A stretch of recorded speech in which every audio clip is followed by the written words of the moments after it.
O Senhor esteja convosco. Proclamação do Evangelho de Jesus Cristo segundo João.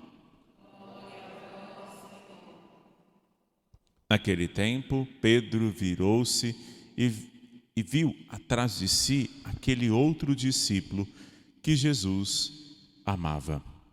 O mesmo que reclinara sobre o peito de Jesus durante a ceia. Ele perguntara: Senhor, quem é que vai lhe entregar?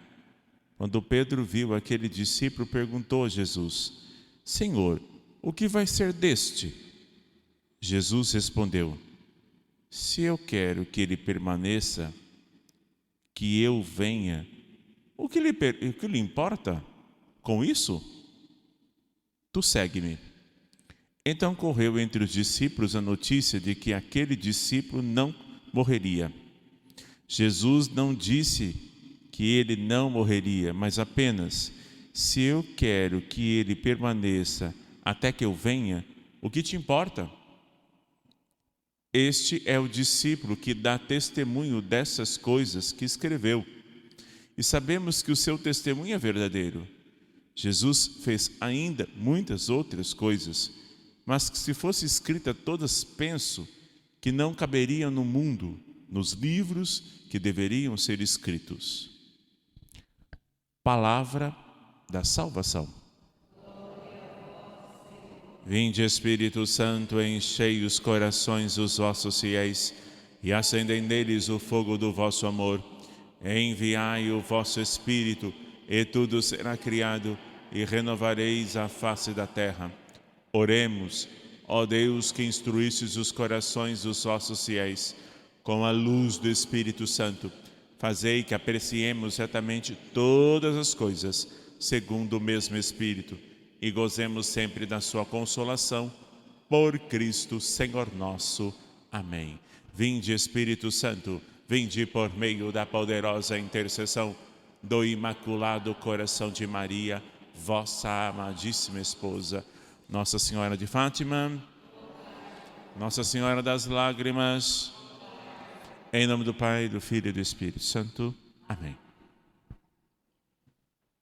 Amados irmãos, amadas irmãs, graça e paz vos sejam dadas abundantemente por meio de Jesus Cristo, vosso Filho, Senhor nosso, na ação do Espírito Santo.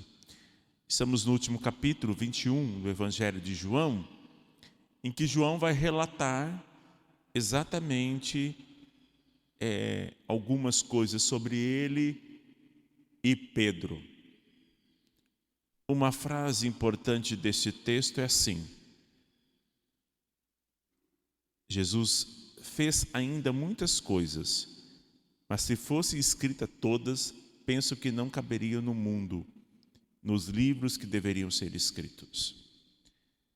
Com a vinda do Espírito Santo sobre nós, é possível agora Deus escrever nos corações o livro do Evangelho. O quinto Evangelho é a tua vida.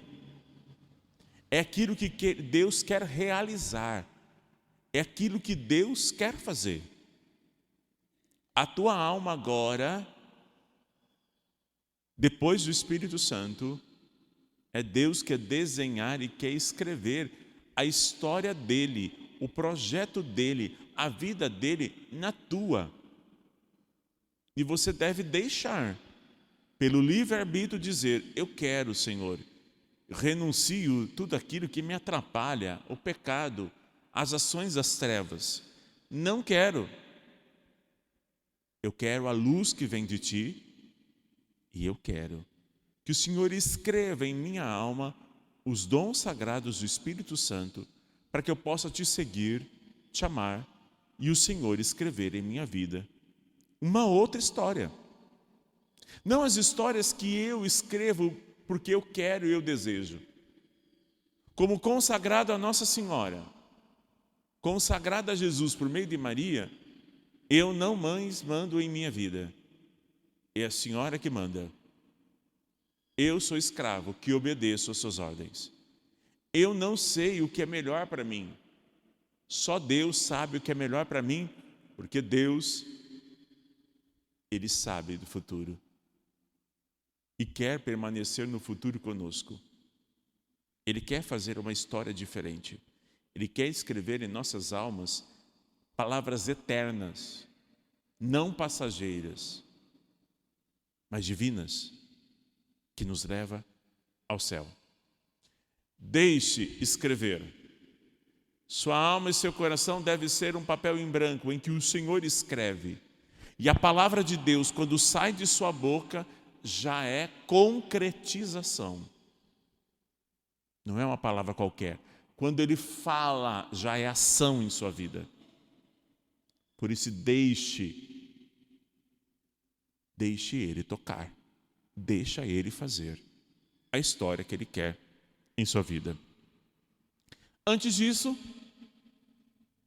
o Pedro, nosso Senhor já falou: tu me amas, tu me amas, tu me amas. Depois ele ficou triste, porque perguntou 3 vezes. Mas Jesus falou assim: ó, apacenta o meu rebanho. Mas você vai morrer do martírio. Você vai dar testemunho de mim no martírio. Lembra que Jesus fala assim: agora você anda para todos os lugares. Depois você vai ser levado para onde você não quer. É o martírio. Deus faz isso conosco.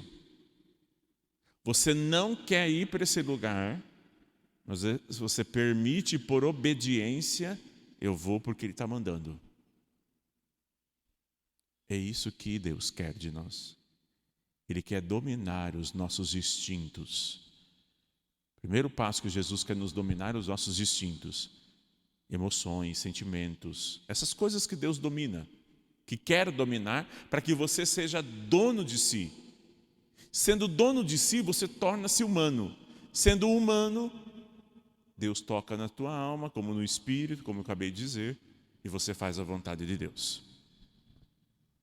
Só que o Pedro já soube da resposta da boca de Jesus. Qual é o seu futuro? Mas o Pedro, ele também queria saber da vida dos outros. Então foi lá perguntar para o mestre: mestre, e o discípulo amado que o senhor ama? O que vai ser na vida dele? E Jesus está aparecendo a mim. Jesus responde assim: ó, que te importa isso? O que você tem a ver com a vida dos outros?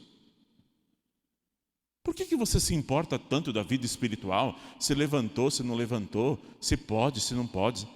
Isso que atrapalha você não ter uma vida espiritual crescente, porque você deixa de viver a sua vida para ficar olhando a vida dos outros. Ai, porque tal pessoa faz assim, faz assado. Cuide da sua vida.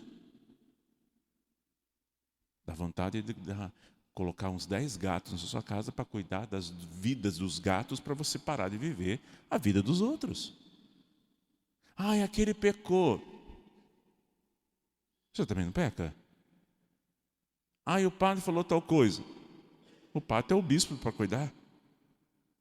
Ai, o outro agente de pastoral. Gente, você tem que cuidar da sua vida para você crescer. E Jesus nem olha para Pedro e nem responde a Pedro, que isso é pergunta pequena, de gente pequena, gente de baixo. Gente do alto não vai se preocupar com a vida dos outros, se tem que fazer, se não tem que fazer. Ele sabe das suas quedas, sabe do seu endurecimento do coração. O pecado é fruto do endurecimento do coração. E, portanto, a gente não deve ficar preocupado com os outros. A palavra de Deus você tem que se preocupar em rezar por ele. É por isso, é rezar. Aí tem umas coisas que me chateiam mesmo. É a divisão aqui dentro. Não se pode ter divisão aqui. Que se tiver divisão aqui, é Satanás que está começando a colocar a tua pata. E aqui dentro nós somos um pelo outro. Não podemos ter divisão. Se você não gosta da espiritualidade do outro, então fica quieta, fica quieto. Eu não gosto que o outro reza, mas ele tem uma expressão assim. Ele se expressa assim. E se a igreja permite, a gente vai deixar essa expressão. A gente vai ver na segunda leitura de Pentecostes. É na diversidade de dons e carismas. Por isso que na igreja é um florescer de dons e carismas. Se você não gosta, não fale mal. Não critique. Porque você está sendo Pedro, ó, e Jesus nem vai olhar para você. Jesus respondeu: o que te importas com você? Cuide da sua vida. Portanto, é crescer na diversidade e na unidade. Nós não podemos ferir a unidade, mas viver na diversidade. O Pedro aqui foi querer saber da vida dos outros. Fiscal da fé alheia. E isso é soberba.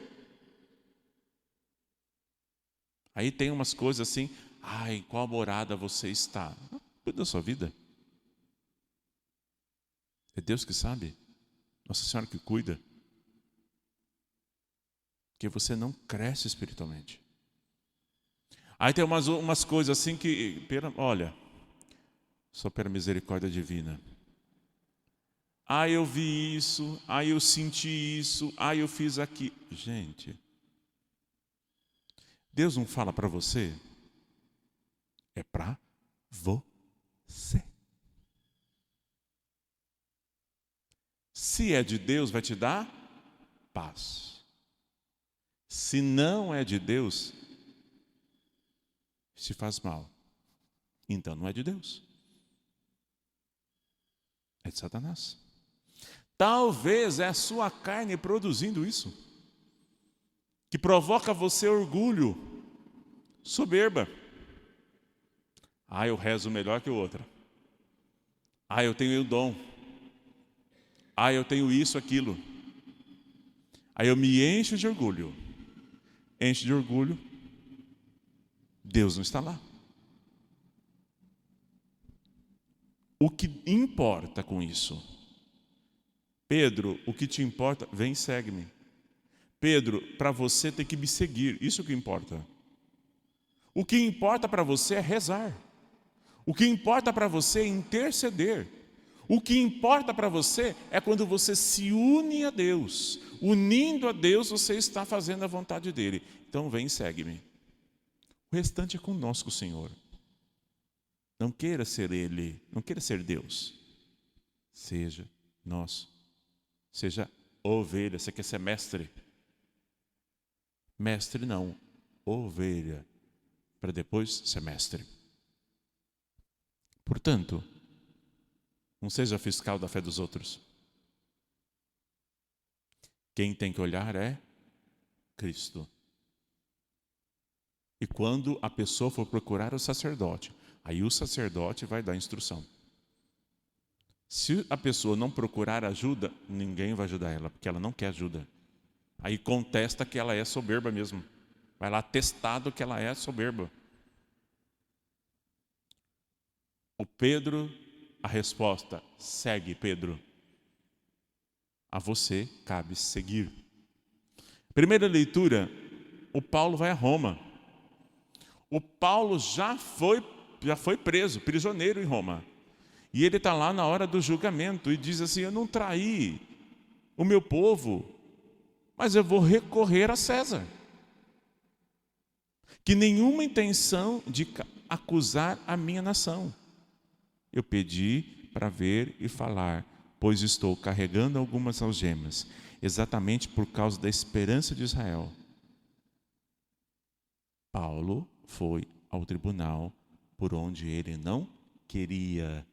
Deus vai nos levar algumas vezes a lugares que nós não queremos, por causa dele. Por causa dele. A mim é seguir. Só isso. Você vai obedecer. É sim, você vai ter que perdoar. 70 vezes 7. Você vai ter que amar, sim, o drogado, o bêbado. Você vai ter que amar aquele chefe difícil. Você vai ter que amar aquele empregado difícil e amar quem está perto de você. É isso que ele manda. Na dor, na alegria, na tribulação, com toda a coragem, sem obstáculos, ele ensinava as coisas que se referiam ao Senhor Jesus Cristo. No meio da prisão estava Paulo ensinando. Repito, ele estava indo para ser morto, para dar testemunho. E Paulo estava falando de Deus. Em todos os momentos é momentos de dar glória a Deus. Em todos os momentos é momento de suplicar a Deus, porque tem alguém precisando que você resplandeça a glória de Deus neles.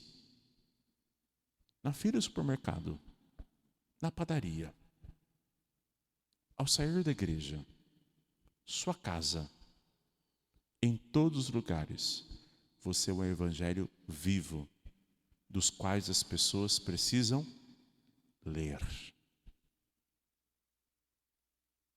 Por fim, não fiscalize as coisas dos outros, compete a Deus, cuide da sua vida de oração, suas orações, sua devoção. E você é devoto de Nossa Senhora, consagrado a Nossa Senhora, coloca aqui no punho a medalha, a cadeia que você se foi consagrado. Então, silêncio, zíper na boca, assim, só vai falar o necessário. Nós não sabemos até hoje, 30 anos que Jesus ficou com José e Nossa Senhora, a gente não sabe o que aconteceu lá. Que Nossa Senhora não abriu a boca para falar nada. Então, silêncio. Se for para edificar a vida dos outros, você fale. Se não for, silêncio. Depois, obediência. Ela obedeceu. Obedeceu. Cabe a nós o quê? Obedecer. Nós não estamos lá na 7ª, 5ª morada, não, para achar que tem que fazer algumas coisas. Não. Estamos aqui embaixo. A gente vai ficar muito tempo no purgatório. Não se acha que a gente vai direto para o céu, porque você não está se achando. Você não está naquele nível alto, não. Então vamos abaixar a bolinha. Portanto, silêncio. Segundo ponto, obedecer. Terceiro ponto, quem se humilha na presença de Deus é exaltado. Não é assim, os humilhados serão exaltados. Não, não. Quem se humilha na presença de Deus será exaltado. Nós vamos nos humilhar agora na presença de Nosso Senhor. Nós vamos comungar o seu corpo, sangue, alma e divindade. Diz, Senhor, eu estou preocupado com a vida dos outros. Eu me comparo ao outro. Eu oro para lá, eu oro para cá. Eu fico sempre na horizontal e não na vertical. A vertical é o céu. Termina a homilia dizendo, o que Nossa Senhora fala de você lá no céu? O que o seu anjo da guarda recomenda no céu a você? O que o Padre Pio sabe de você? Que a Santa Rita, o Santo Antônio, São Pedro, Nossa Senhora do Carmo sabe sobre você?